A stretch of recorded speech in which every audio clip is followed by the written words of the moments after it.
कथा।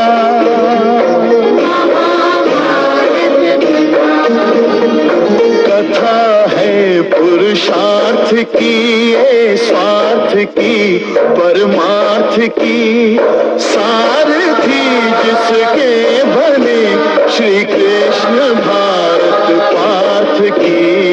शब्द दिग्घोषित हुआ जब सत्य सार्थक सर्व था, शब्द दिग्घोषित हुआ।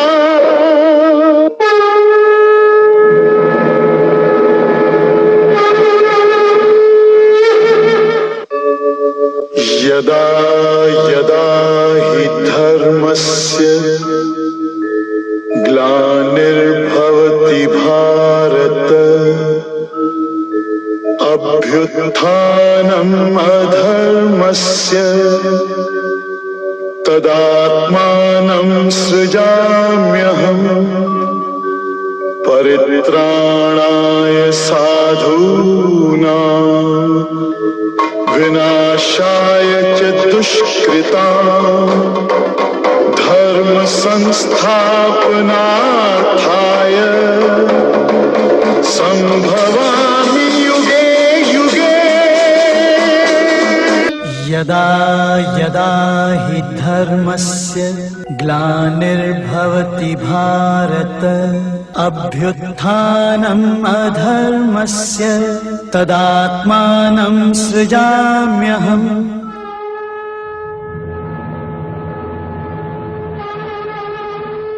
सजाम भगवद गीता। हम सभी जानते हैं कि यह ज्ञान का खजाना है, पर अधिकतर भारतवासी इसके महत्व को नहीं समझते।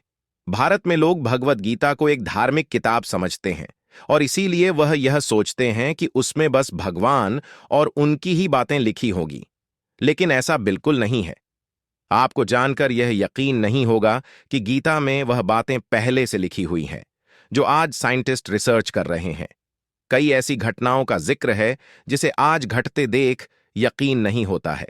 आज वीडियो में हम आपको गीता के अननोन फैक्ट्स आपको बताएंगे और मुझे यकीन है कि इन फैक्ट्स में से अधिकतर फैक्ट्स आपको पता ही नहीं होगा, पर वीडियो को पूरा देखने के बाद शायद आप समझ जाएंगे कि असली ज्ञान का खजाना कहाँ है। आमतौर पर यह माना जाता है कि भगवद गीता श्री कृष्ण और पांडव राजकुमार अर्जुन के बीच एक संवाद था, लेकिन क्या आप आश्वस्त हैं कि केवल यह दो ही शामिल थे? अर्जुन अकेले नहीं थे जिन्हें गीता का ज्ञान सीखने को मिला। भगवान हनुमान, संजय और बर्बरी को भी गीता का व्यापक ज्ञान प्राप्त करने का अवसर मिला था। भगवान हनुमान अर्जुन के रथ के ध्वज पर थे, इसलिए उन्होंने महाभारत का पूरा युद्ध देखा। राजा धृतराष्ट्र के सेवक संजय को महामुनि वेद व्यास ने अंधे राजा को शक्तिशाली युद्ध की कार्यवाही सुनाने के लिए दिव्य दृष्टि का वरदान दिया था। और अंत में घटोत्कच का पुत्र बर्बरिक भी एक पहाड़ी की चोटी से महान युद्ध की निगरानी कर रहा था, जिसके परिणाम स्वरूप उसे कृष्ण की परम शिक्षा भी प्राप्त हुई। आपको लगता है कि गीता सिर्फ भारत में पढ़ा जाता है, पर आपको जानकर यह यकीन नहीं होगा कि भगवद गीता का पहला अंग्रेजी संस्करण सन 1785 में चार्ल्स विल्किंस द्वारा लंदन, इंग्लैंड में किया गया था, आज से तकरीबन 250 साल पहले। अब आप खुद ही सोचिए कि अंग्रेजों को हमारी गीता का अंग्रेजी संस्करण करने की क्या जरूरत पड़ गई, क्योंकि उन्हें पता था कि यह ज्ञान का खजाना है, सब कुछ गीता में ही है। दुनिया की सबसे बड़ी और भारी श्रीमद् भगवद गीता की बात करें तो ये इटली के मिलान शहर में बनी है। इसका वजन 800 किलो है। संस्कृत भाषा में तैयार इस किताब में कुल 670 पेज है। इसे बनाने में करीब 2.5 साल का लंबा वक्त लगा है। ये इतना भारी है कि इसके एक पन्ने को ही पलटने के लिए 4 लोगों की जरूरत होती है।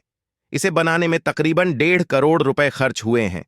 गीता में कुल 700 श्लोक है, जिसमें श्री कृष्ण ने 574, अर्जुन ने 85, संजय ने 40 और धृतराष्ट्र ने 1 श्लोक कहा है।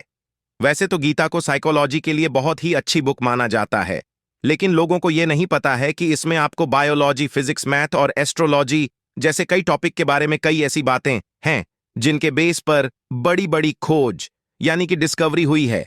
फर्स्ट लॉ ऑफ थर्मोडायनेमिक्स कहता है कि एनर्जी को ना तो बनाया जा सकता है ना ही खत्म किया जा सकता है, उसे बस हम एक फॉर्म से दूसरे फॉर्म में कन्वर्ट कर सकते हैं। जिसे हम कंजर्वेशन ऑफ एनर्जी भी कहते हैं। उदाहरण के लिए आपने जनरेटर देखा होगा। उसमें एक मैग्नेटिक कॉपर कॉइल लगी होती है। जब जनरेटर मैकेनिकल ही घूमता है तो उसके साथ वह मैग्नेटिक कॉइल भी घूमती है और उसी से इलेक्ट्रिसिटी पैदा होती है, यानी कि वह मैकेनिकल एनर्जी को इलेक्ट्रिक एनर्जी में कन्वर्ट करता है। इस भगवत गीता के अध्याय 2 श्लोक 20 में लिखा है कि हमारी आत्मा यानी कि सोल एनर्जी कभी भी खत्म नहीं होती, वह बस अपना शरीर बदलती है। अब अगर आप सोच रहे हो कि यहां तो आत्मा की बात हो रही है तो इसका एनर्जी से क्या लेना देना, आत्मा भी तो एक एनर्जी ही है। मॉडर्न साइंस भी इसे एक एनर्जी ही मानता है जो कि हमारे मरने के बाद हमारी बॉडी से रिलीज होती है।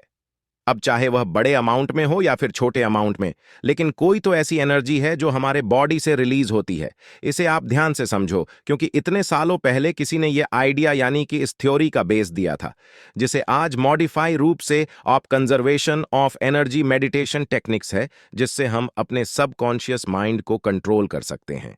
या फिर हम इसे डेली रूटीन में प्रयोग करके अपना स्ट्रेस यानी कि तनाव, गुस्सा, फोकस ना रहने की प्रॉब्लम को दूर कर सकते हैं और अपने पीस ऑफ माइंड यानी कि अपने मन को शांत करके अपनी प्रॉब्लम का सॉल्यूशन ढूंढ सकते हैं। लेकिन भगवत गीता के अध्याय 6, जिसका नाम है ध्यान योग, उसमें इन टेक्निक्स की सारी डिटेल और उसके फायदे बताए गए। ऐसी टेक्निक्स जिसे चाइना और जापान अपना बताते हैं। असल में वह सभी साइंटिफिक टेक्निक को गीता के चैप्टर 6 में बहुत ही अच्छे से समझाया गया है। सिमुलेशन एलन मस्क और स्टीफन हॉकिंग जैसे बड़े फ्यूचरिस्टिक यानी कि हमेशा दूर की सोचने वाले लोगों ने यह कहा है कि हमारी दुनिया एक माया जाल यानी एक सिमुलेशन हो सकती है। सिमुलेशन का मतलब होता है जहां हम सोचने पर मजबूर हो जाते हैं कि कहीं हमारी यह दुनिया एक सिमुलेशन यानी कंप्यूटर प्रोग्राम तो नहीं है। भागवत गीता में भगवान श्री कृष्ण ने इस दुनिया को एक माया जाल यानी कि मैट्रिक्स बताया। उनके कहने के मुताबिक यह हुआ कि वह इस दुनिया के प्रोग्रामर है और यह यूनिवर्स एक कंप्यूटर प्रोग्राम है। और ऐसे बहुत सारे यूनिवर्स यानी कंप्यूटर प्रोग्राम मौजूद है जिसके लिए अलग अलग डेवलपर्स हैं। लोगों का ऐसा भी कहना है कि जब ब्रह्मा जी को घमंड हुआ था कि उन्होंने इस दुनिया का निर्माण किया है, तब भगवान श्री कृष्ण ने अलग अलग ब्रह्मा जी को बुलाकर उनका यह भ्रम तोड़ा था। यानी कि उन्होंने अलग अलग ब्रह्मांड के डेवलपर्स को बुलाया था। मल्टी यूनिवर्स की थ्योरी भगवत गीता में हजारों साल पहले ही बताई गई थी, जिसे आज साइंटिस्ट एक बहुत ही स्ट्रैंग हाइपोथेसिस मानते हैं। जैसे हमारी दुनिया से सभी कंप्यूटर किसी नेटवर्क से जुड़े हुए होते हैं, उसी तरह अलग अलग यूनिवर्स यानी कि कंप्यूटर प्रोग्राम भी आपस में किसी नेटवर्क से जुड़े हुए हैं। और उस नेटवर्क का नाम है ब्लैक होल, मल्टी यूनिवर्स और पैरेलल यूनिवर्स हाइपोथेसिस में यह माना गया है कि कोई भी चीज ब्लैक होल में चली जाती है तो वह किसी दूसरे कंप्यूटर सिमुलेशन यानी किसी दूसरे यूनिवर्स में चली जाती है। क्या आपने ये कभी सोचा था कि भागवत गीता में इतना एडवांस थ्योरी का भी वर्णन हो सकता है? और ऐसी बहुत सारी बातें हैं जो साइंस और साइकोलॉजी के फील्ड में गीता में कही गई भी बातों को सही साबित करती है। आपको शायद यह पता नहीं होगा कि भगवत गीता सिर्फ हिंदी में नहीं बल्कि इंग्लिश, जापानी, चाइनीज, जर्मन और बहुत सारे लैंग्वेज में पब्लिश हो चुकी है। और हमें इस बात पर गर्व होना चाहिए कि हमारे पास एक ऐसे ज्ञान का भंडार है जिसे पूरी दुनिया जानना चाहती है। इस वीडियो में मैंने आपको गीता और साइंस के बीच के रिलेशन का 0.1 पर भी नहीं बताया है। गीता में बहुत सारी बातें लिखी हैं जो आज साइंस ने साबित की है। अब हम आपको बताते हैं कि साइंटिस्ट गीता के बारे में क्या कहते हैं। अल्बर्ट आइंस्टीन भगवत गीता के माध्यम से भगवान श्री कृष्ण द्वारा दिए गए उपदेशों से बहुत प्रभावित थी। उन्होंने कहा कि जब मैंने भागवत गीता को पढ़ा तो मुझे पता चला कि ईश्वर ने कैसे दुनिया को बनाया, वस्तु कितनी प्रचुरता में प्रदान की है। हम इसकी कल्पना नहीं कर सकते कि भगवत गीता ने मुझे न परिश्रम करने के लिए कितना प्रेरित किया है। मैं आप सबसे कहना चाहता हूं कि गीता को जरूर पढ़े और आप खुद देखेंगे उसने आपके जीवन को कितना प्रभावित किया है। अमेरिका के भौतिक वैज्ञानिक जे रॉबर्ट ओपनहेमर को परमाणु बम का जनक कहा जाता है। वह द्वितीय विश्व युद्ध के दौरान जापान में हिरोशिमा और नागासाकी पर किए गए परमाणु हमले में शामिल थे। परमाणु हमले के बाद उन्होंने भगवत गीता का उल्लेख करते हुए कहा था कि उन्हें उस वक्त भगवान श्री कृष्ण द्वारा अर्जुन को दिया गया उपदेश याद आया, जब वह अर्जुन से कहते हैं कि तुम केवल अपना कर्तव्य निभाओ, मैं अब मृत्यु हूं और दुनिया को खत्म करने वाला बन गया। बाद में ओपनहेमर ने कहा, भगवत गीता ने ओपेनहेमर ने परमाणु विस्फोट के प्रयोग के सफलता के बाद गीता के श्लोक का भी उल्लेख किया था। मैं लोगों का नाश करने वाला बढ़ा हुआ महाकाल हूं, इस समय इन लोगों को नष्ट करने के लिए प्रवृत्त हुआ। इसलिए जो प्रतिपक्षियों की सेना में स्थित योद्धा लोग हैं वह सब तेरे बिना नहीं रहेंगे, अर्थात तेरे युद्ध ना करने पर भी सबका नाश हो जाएगा। वह सब तेरे बिना भी नहीं रहेंगे, अर्थात तेरे युद्ध ना करने पर भी इन सब का नाश हो जाएगा। सुनीता विलियम्स एक अमेरिकन अंतरिक्ष वैज्ञानिक और नौसेना अधिकारी थे। उनके पास किसी महिला द्वारा अंतरिक्ष में सबसे ज्यादा वक्त तक चलने का रिकॉर्ड है। उन्होंने 50 घंटे और 40 मिनट अंतरिक्ष में चलने का रिकॉर्ड बनाया था। वह अंतर्राष्ट्रीय अंतरिक्ष स्टेशन के 14वें और 15वें मिशन की सदस्य भी थीं। इसके अलावा वह 2012 में मिशन 32 की फ्लाइट इंजीनियर और मिशन 33 की कमांडर भी रह चुकी है। जब वह अंतरिक्ष मिशन के लिए जा रही थी तो उस वक्त अपने साथ भगवान गणेश की मूर्ति और भगवद गीता लेकर गई थी।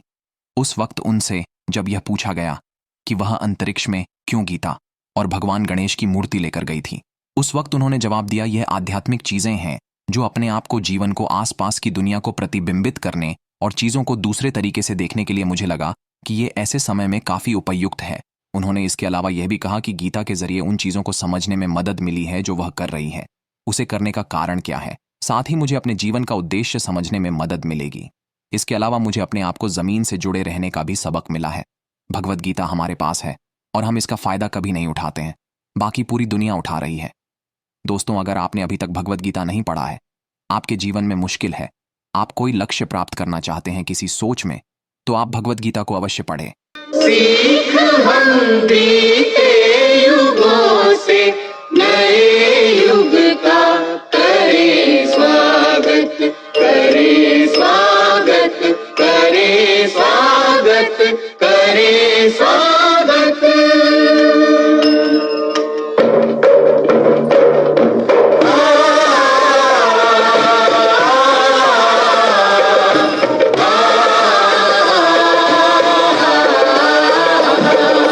भारत की है कहानी सदियों से भी पुरानी, है ज्ञान की ये गंगा,